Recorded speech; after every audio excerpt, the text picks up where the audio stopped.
You've probably heard the phrase no pain, no gain. But what if I told you that the pain you're feeling could be a sign of something worse? In fact, if you're lifting weights, there's a 1 in 3 chance you'll end up needing medical help in the next 5 years. Sounds crazy, right? Well, that small pain you ignore today could lead to a life-changing injury. In this video, we're diving into 5 popular exercises that are secretly destroying your body. And trust me, you're not going to want to keep doing them after this. Let's start with a classic that's been in workout routines for decades, the upright row. You've seen it, right? You grab a barbell or a pair of dumbbells, lift them up to your chin, and feel the burn in your shoulders and traps. It looks simple, effective, and most importantly efficient. After all, who doesn't want a stronger, bigger shoulder and trap area? But here's the hard truth. The upright row is one of the most dangerous exercises you can do,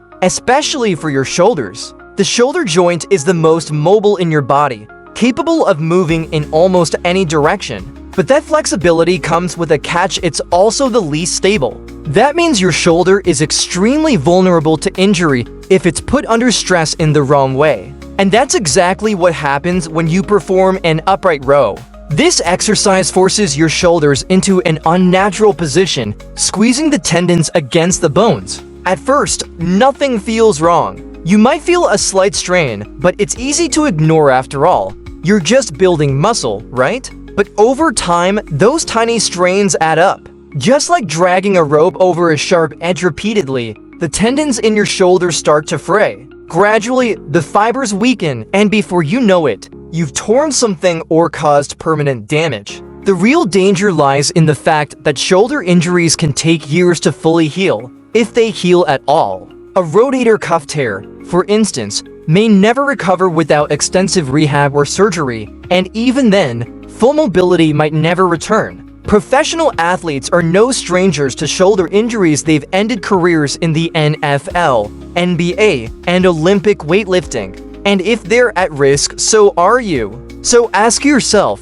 is it worth risking your shoulder health for a couple of extra reps of the upright row? The damage from each rep adds up over time, and before you know it, you could be facing an injury that will haunt you for years. Next up is an exercise that's widely popular, especially in CrossFit circles: kipping pull-ups. You've probably seen them in the gym, athletes swinging their bodies, cranking out rep after rep with ease. They look impressive, don't they? But here's the reality.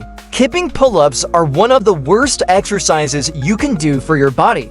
And if you're relying on them to improve your strength or form, you're doing yourself a disservice. Kipping pull-ups are often used by people who can't do strict pull-ups yet. The problem is, instead of using strength, they use momentum to complete the movement. The swinging motion might make it look like you're getting stronger, but in reality, you're not building any real muscle. Instead, you're simply cheating your way into the movement. This is the equivalent of trying to sprint before you can walk. It's like jumping straight into a deadlift max out without learning proper form first. There's no foundation. Kipping doesn't just cheat you out of strength gains, though. The real danger is what happens to your body when you rely on momentum. By swinging, you're slamming your spine, elbows, wrists, and shoulders into unnatural positions. Every time you swing your body in and out of the pull-up, you're putting undue stress on your joints, which adds up over time. Think of it like a car driving over potholes constantly.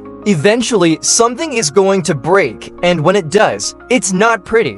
Herniated discs in your spine, tendinitis in your elbows, and torn ligaments in your shoulders are just a few of the consequences of repeated kipping pull-ups. And once you've caused that damage, there's no quick fix. Disc injuries can take years to recover from, while elbow tendinitis can make even the simplest movements painful. So next time you see someone swinging through kipping pull-ups, ask yourself, is it worth cheating your way through the movement only to cause lifelong damage to your joints and spine? The Smith machine is another piece of equipment that looks safe at first glance. It guides the barbell along a fixed track, making it seem like a foolproof way to squat. It's marketed as a safer alternative to free weight squats because it keeps your body stable and balanced. But here's the truth. The Smith machine squat is one of the worst things you can do for your knees. back, and hips. Unlike a free weight squat, which lets your body move naturally and adapt to the load, the Smith machine forces your body into a fixed position. It eliminates the need for balance and control, making the exercise feel easier, but that's exactly what makes it dangerous. Your body isn't designed to move in a straight line, especially not under load. Your knees, back, and hips are forced to absorb all the stress from the squat, instead of your muscles doing the work.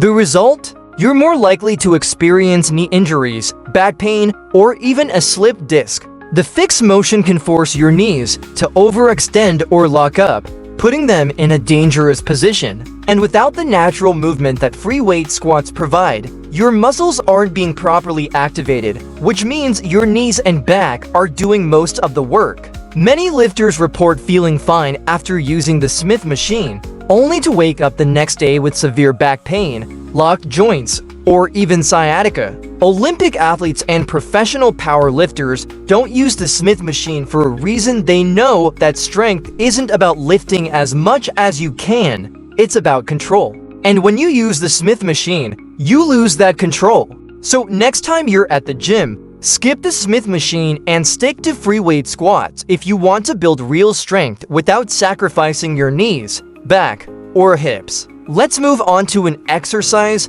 that you've probably done at least once: bench dips. It's a simple exercise that requires no equipment other than a bench, making it popular for home workouts. It targets your triceps, but here's the catch: it's one of the worst things you can do for your shoulders. When you perform bench dips, your arm is locked behind your body, and you're pushing yourself up with your triceps. The deeper you go, the more pressure you place on your shoulder joints, tendons, and ligaments. Your shoulder isn't designed to move in that position, and the strain can lead to serious injury over time. The worst part? Shoulder surgeries have some of the longest and most painful recovery periods. If you tear your rotator cuff, there's a 40% chance you'll never fully recover, even after surgery.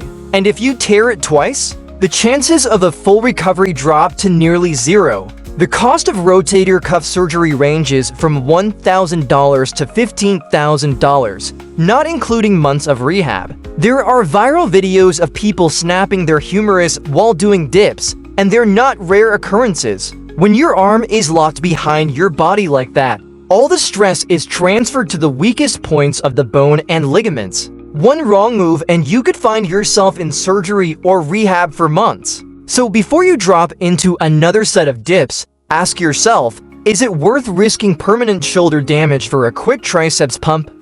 Finally, let's talk about a widely misunderstood exercise: behind the neck lat pull-downs. You've probably seen people doing these at the gym, pulling the bar behind their head instead of to their chest. They feel tough and you might think they're working your lats. But in reality, this movement is not only ineffective, it's downright dangerous. There's no scientific evidence to support the claim that pulling behind your neck builds a bigger back than pulling to your chest. In fact, pulling behind your neck reduces the effectiveness of your lat training and puts your shoulders at risk. The motion puts unnecessary strain on your neck, which can lead to nerve pain, headaches, and stiffness. Your neck isn't meant to support the weight of a lat pull-down bar, and pulling the bar behind your head can cause long-term damage to your spine. So why do people still do it? Because it feels tough and they think it's working. But the truth is, there's no reason to ever pull behind your head.